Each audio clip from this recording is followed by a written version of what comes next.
Bonjour à tous, j'ouvre avec plaisir notre première émission 2023 de décryptage macroéconomique et financier. À mes côtés pour cette rentrée, Pierre Barral, responsable de la gestion multi-assets chez Natixis IM Solutions. Pierre, bonjour. Bonjour Caroline. Aurons-nous un début d'année 2023 aussi imprévisible que 2022? La question est rhétorique, mais que cela ne nous empêche pas d'y voir clair et c'est ce que nous allons décrypter de suite dans cette première partie.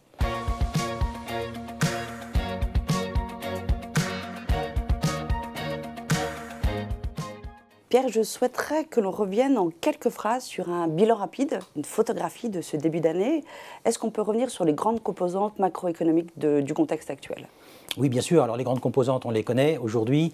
C'est évidemment toujours la problématique de l'inflation. Où en sommes-nous sur l'inflation? Le pic d'inflation est-il passé globalement dans le monde, dans les pays développés en tout cas?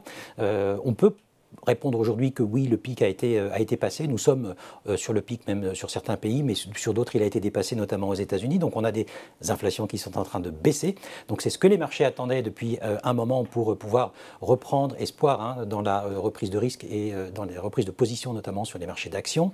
Maintenant, il y a une chose très importante à noter, c'est que, vous l'avez remarqué, les marchés évoluent entre optimisme sur ce pic d'inflation et cette reprise des marchés d'actions et rattrapage de la part des banques centrales qui viennent rappeler à ces mêmes marchés quand ils montent trop vite, trop fort, trop haut, pour le moment, en tout cas, on n'est pas encore sorti du bois du point de vue de l'inflation, même si celle-ci a commencé à rebaisser de manière assez sensible pour l'inflation headline.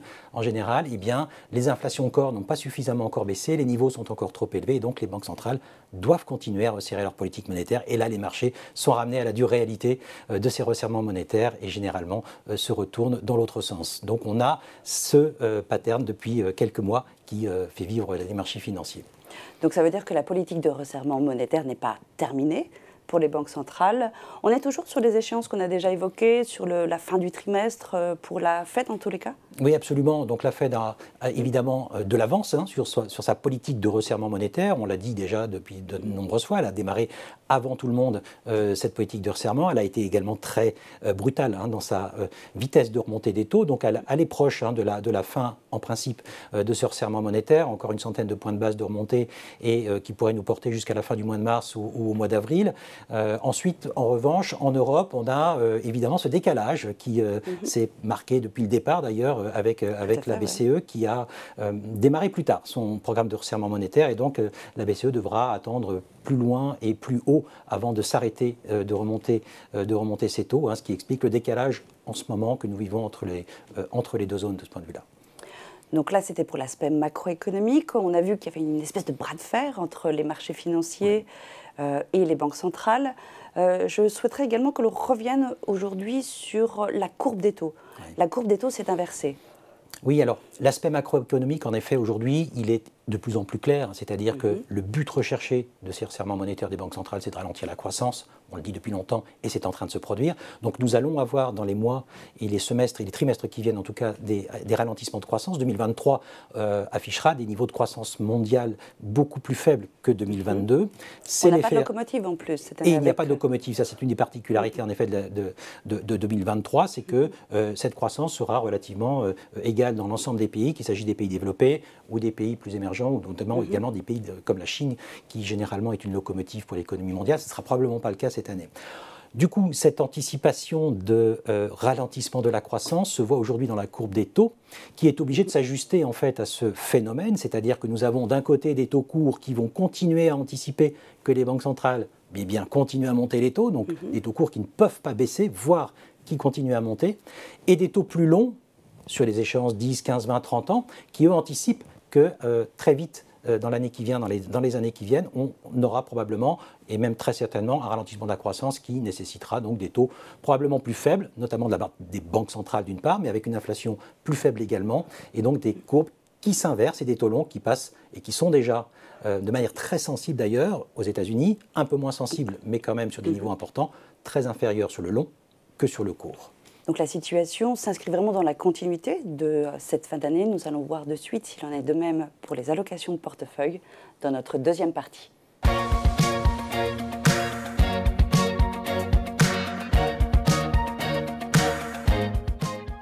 Pierre, est-ce que vous avez profité de ce début d'année pour revoir les allocations de portefeuille ?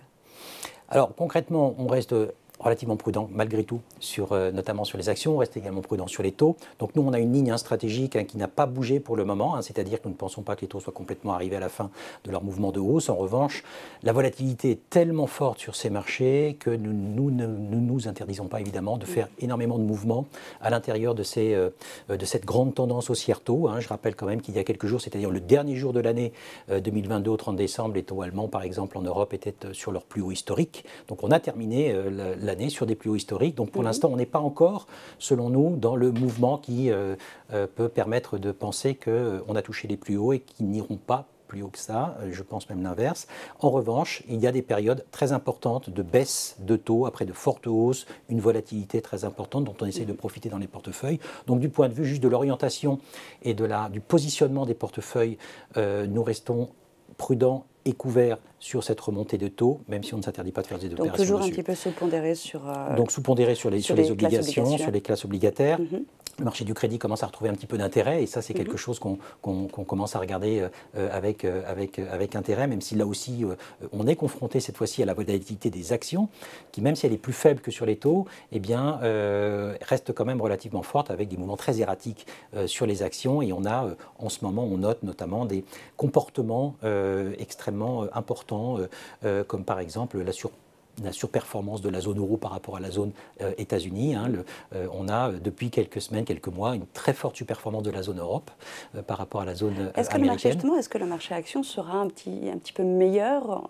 On aura toujours cette volatilité, selon vous, en 2023? Est-ce que la tendance restera quand même bonne, si je puis dire, sur le marché action? Je pense qu'il faut s'attendre à une année en deux temps, en fait. Un premier temps jusqu'au premier semestre de l'année qui verra cette volatilité importante, puisque nous serons toujours dans le mouvement de resserrement de politique monétaire avec les incertitudes et les attentes en matière de baisse, de continuité, de poursuite de la baisse des niveaux d'inflation et aussi des chiffres de l'emploi aux États-Unis, des chiffres de l'emploi en Europe également, qui sont encore très très bons, je le rappelle, mais qui justement ont besoin d'être refroidis par ces politiques monétaires. Donc tout ça va apporter beaucoup d'incertitude de la part des marchés quant à la poursuite de la politique monétaire des banques centrales. En revanche, on peut s'attendre, je pense, à un deuxième semestre sur l'année 2023, qui soit un semestre libéré en fait de ce mouvement de resserrement monétaire, avec des marchés qui vont pouvoir repenser à nouveau à la gestion de la phase d'après, qui sera la phase de comment les banques centrales vont gérer le ralentissement de croissance et les marchés pourront commencer à ce moment-là à anticiper et à anticiper ce fameux pivot dont tout le monde parle depuis longtemps, c'est-à-dire le retournement de ces taux de banque centrale, éventuellement un ralentissement, voire une reprise de la baisse des taux qui interviendra peut-être dans l'année 2024. En tout cas, ce sera la tâche des marchés financiers, 6 mois avant la fin de l'année 2023, de commencer vraiment à réfléchir à ces questions-là et donc à reprendre des positions, notamment sur les marchés d'actions, également sur les marchés obligataires, qui auront entre-temps atteint des niveaux très élevés. Donc l'un dans l'autre, on devrait, selon nous... Donc, sur le premier semestre, si on revient ne serait-ce que sur le premier semestre, on a toujours cette position de sous-pondéré sur le marché, la classe d'actifs obligataires. Absolument, pour l'instant. Oui. Neutralité également sur le marché actions, sur la classe d'actifs actions. Légèrement sous-pondéré sur les actions, en tout cas pour le premier trimestre. Ça, pour le premier trimestre. Et ça ne vous empêche pas, justement, indépendamment de ce cap que vous maintenez, de faire quand même quelques stratégies tactiques, comme on l'a dit, pour vous protéger de la volatilité que vous mentionnez et du contexte, en fait. Voilà, c'est un marché qui, de par sa volatilité, donne beaucoup d'opportunités aux gérants pour pouvoir faire du trading sur des mouvements qui sont relativement importants en amplitude et qui leur permet, quand ils sont pris dans le bon sens évidemment, de créer de la valeur, de générer de la valeur supplémentaire dans les portefeuilles. On a également des secteurs qui fonctionnent très très bien et dont on essaye de profiter. C'est toujours notamment le cas des bancaires européennes, par exemple, qui surperforment très largement le marché européen en ce moment. Donc ça, c'est quelque chose qu'on a mis dans les portefeuilles, qu'on conserve dans les portefeuilles, sur lequel on a encore pas mal d'ambition à l'avenir. Donc voilà, donc il y a beaucoup de choses à faire dans ces marchés volatiles. Il faut savoir en revanche ne pas rester accroché, ne pas se marier avec ces positions-là trop longtemps et savoir prendre des profits très rapidement, retourner les positions également très rapidement. Bref, un marché qui demande beaucoup d'agilité de la part des gérants en ce moment, tant que cette visibilité encore une fois sur les banques centrales, n'est pas totale et sur le pic d'inflation également. Voilà. Très bien. Merci beaucoup Pierre. Merci à vous. Merci à tous de nous avoir suivis. La visibilité semble meilleure aux États-Unis et en Europe avec une première échéance attendue à la fin de ce premier trimestre. Reste à savoir si les marchés vont continuer à écouter les banques centrales et les banques centrales faire confiance au marché. Autant d'occasions et de plaisir à se retrouver lors des prochaines émissions. Merci à tous de nous avoir suivis. À très bientôt.